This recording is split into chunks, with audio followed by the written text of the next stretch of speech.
at Radio Free Europe. Participating from Bishkek via Skype is Idil Vaisalov, who is former chief presidential administration in Otunbayeva's presidency in Kyrgyzstan. Via phone, Dr. Jolie Fisher-Melton, the author of Importing Democracy, is with us. From United States, also from United States, Reed Standish, foreign policy columnist specializing in Central Asia, with us via phone. I'm Mohammed Tahir, Director of the Turkmen Service at Radio Free Europe, Radio Liberty. Welcome back, ladies and gentlemen, to the Majlis. In the first half of the Majlis, we have discussed various scenarios and elements which might play in the selection of potential successors, like where they have to be, what allies they need to have in their relationship with the presidential families, etc. I think in Central Asia, more in some and less in the others. The regional factors also play a huge role in who gets to power, in who remains in the power. So what about the foreign elements or the regional elements? Whenever there is a need for succession, which countries or the regional powers we expect to jump in scenarios like this? Edil, do you want to jump in here? Yes. Well, I can say on the example of my own country, in Kyrgyzstan, of course, we've seen that during the parliamentary elections, it is part of the staple of our electoral campaign is that leading political party leaders, contenders, they will have some formal or informal, of course, but very formal. It is publicly released photos with people in the Kremlin, not necessarily the president, but quite a lot of times prime minister or the head of the Kremlin administration. And then they have some FaceTime with President of Kazakhstan. So it is recognition, international recognition of our most important partners, of course, a huge boost to your legitimacy.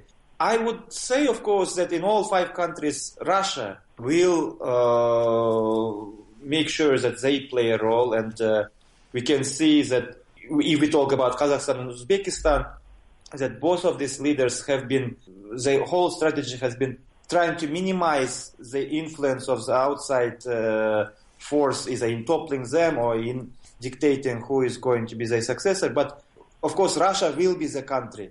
Outside that, I totally agree with Reid, who discussed the international financial and business ties of the Kazakh elites. And, of course, they will try to source some Western or some Chinese support, or at least some recognition. But more or less, I think quite publicly, it will be Russian role. They can deny recognition.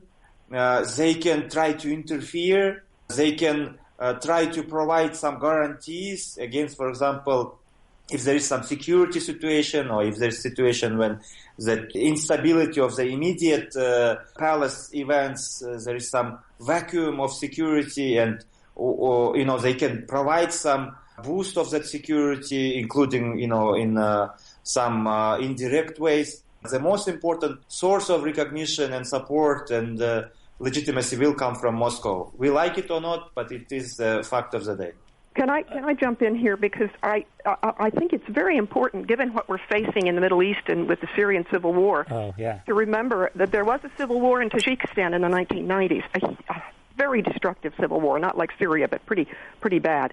And that was ended because of a civil society dialogue which included Russia, some individuals in Russia, not the Russian government per se. Primakov was part of it. The Kettering Foundation, where I worked, Hal Saunders was the leader, and several elements of Tajik civil society representing both very general sides in the civil war, the more Islamic side and the more secular side. And those dialogues went on for 3 years before the United Nations got involved. And once the United Nations did get involved, they were able to cut and paste huge portions of the agreement that had been reached through this civil society dialogue into the official settlement done by the United Nations, and greatly shortened the time needed for the settlement. So I think it's important to not treat what's going on in civil society, either international civil society or local civil society, as some sort of side thing that doesn't have an impact on what happens. It was huge in Tajikistan. And I have an account of this in my book, and I just want to put in one more item about the architect of that dialogue, Hal Saunders. who had been in the State Department and left to join the Kettering Foundation and was the architect of this dialogue. He died only about 2 weeks ago, and I just want to recommend his books, Hal Saunders, on this process for anyone interested in civil society dialogue and its potential impact on a huge problem, not something just at the local level. So I think there is also in Washington an organization that he founded called the International Institute for Sustained Dialogue. It's an organization that can work at a community or a national level. Right. And there are many other such, what is called often multi-track diplomacy. I have an account in my book of this process, Importing Democracy, the role of NGOs in South Africa, Tajikistan, and Argentina. Right. And I think it's one of the most remarkable achievements of civil society that I document in the book. Civil society is a factor, and Russia, as all of us anticipate, and it has been the case in the past. And Edel, you also mentioned the Chinese factor there, Bruce. That is something I wanted to ask you. I mean, China, whatever happens in Central Asia or going forward, China will have a huge stake, either gain or lose from the changing situation. What role do you anticipate China is playing in scenarios of succession there? Well, I would kind of flip that a little bit and say that it's more how the Central Asians are going to have to look at, a Central Asian successor is going to have to look at China. No matter who comes to power in any of these other countries, they're going to have to realize that one, their country is deeply in debt to China. Financially, there's just no doubt about it.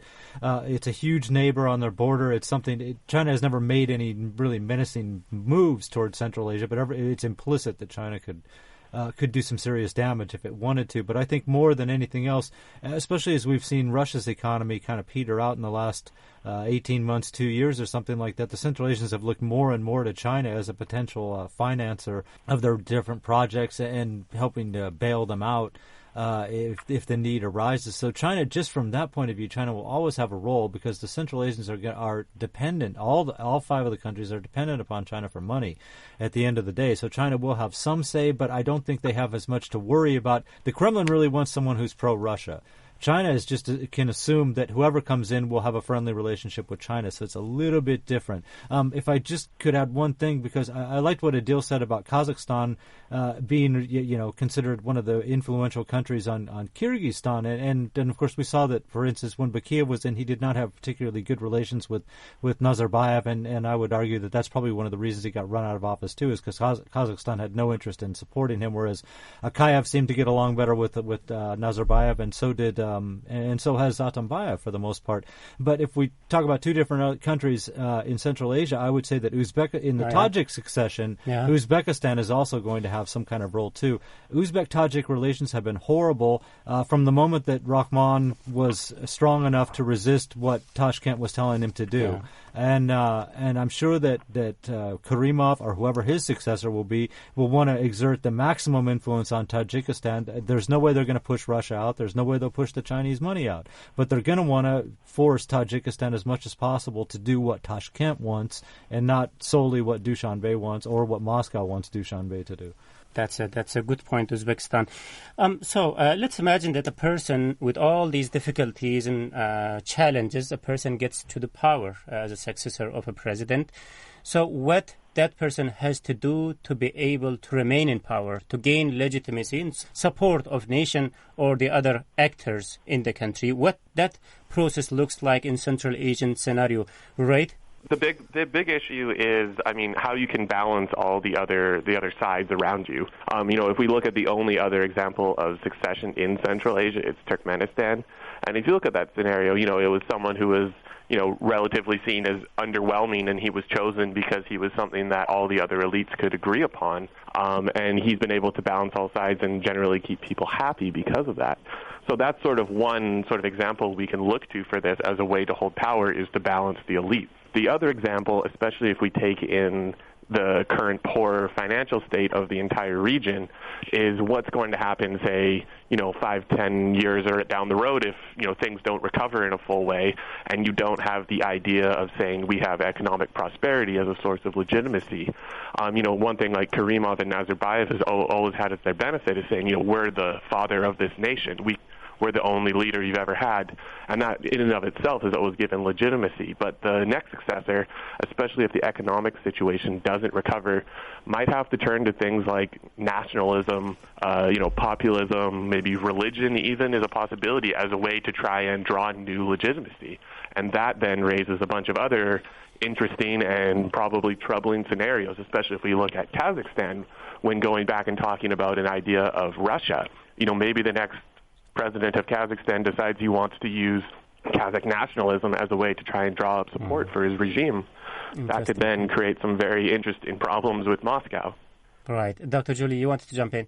Go ahead. I just wanted to say that I think all of these comments from several people actually assume a sort of idea of elite politics. And that's fine because that's very important, and it's very important to recognize that and begin with that. But I do think that legitimacy, long run, really can't survive, no matter whether you use nationalism or populism or support of the army or anything else, if you don't begin to engage the public. And I think the comment about economic development was very relevant there.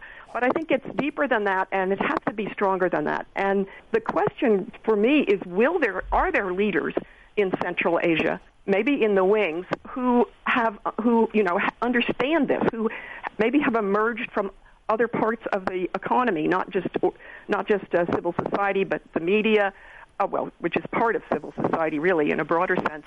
Are there people out there, maybe they are elites, but they're not the traditional elites, who are younger, who have emerged from sort of the wider society, and who therefore are willing to reach out to the wider society, be it secular or be it Islamic, in the case of a former comment about the growth of Islamic organizations, in order to build a more stable long-term polity. And I don't think that elite consensus in Central Asia, from what I've read, or elite arrangements have anything more than a very temporary effect on legitimacy. And maybe I will be challenged on that, but I think legitimacy has to be much deeper, or it doesn't work very well, except in the short run.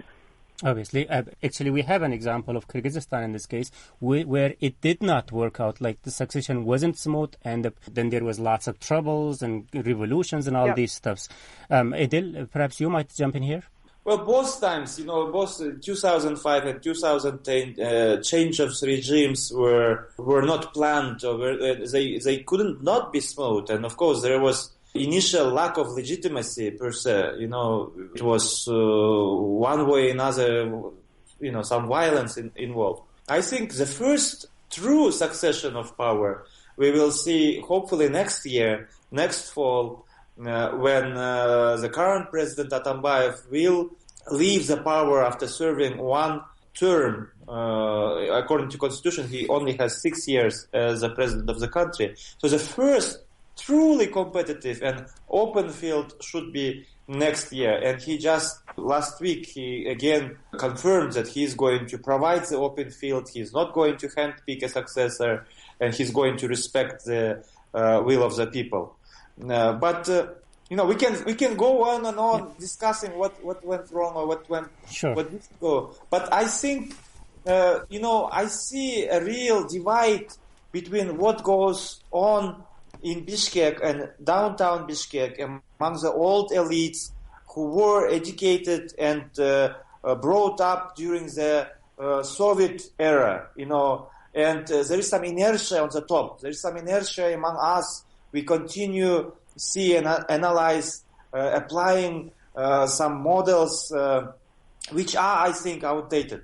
I think we entered the completely new phase of our development, and I can speak about my own country for sure, that we'll probably see a much, the current state is going to grow weaker, and the new movements which will emerge will be completely different, and they will not be part of what we have right now. Right. Unfortunately, we have to wrap up the discussion. Final comments, Bruce Pannier. Assuming a person comes to power, holds the office, what's the best scenario that person can balance the interests of various stakeholders remain in power? Well, there's, the ultimate scenario, I would agree with Dr. Julie 100% that it would be great if they had a civil society and the people enjoyed actual popular support. Now, Reed made a very important point there earlier with, if we look at all the countries except for, with the exclusion of Kyrgyzstan, we're basically dealing with long-term leaders who would have to be replaced, and in Kazakhstan and Uzbekistan's place by, the only leader they've ever known, and just to a large extent Tajikistan, who Rahman's been in for well over 20 years now. They're going to be replaced by someone that people don't know very well, so they're going to have to find some. They're not going to be popular just by virtue of the fact that they have come from the government structure. They will not be popular, and they're going to have to find something to get some sort of support from the people. And it's always been my greatest concern that we're going to look at them playing the nationalist card, which Reed also mentioned. I would agree with that I think that's the easiest way to get support from your people. The unfortunate thing is the populations of all these Central Asian countries are mixed, and the minute you start saying ethnic Kazakh, Uzbek, Tajik, whatever above the other ones, you put yourself in a real hard situation in terms of your own society, because there's a lot of people that potentially could be targeted under such policies. Right.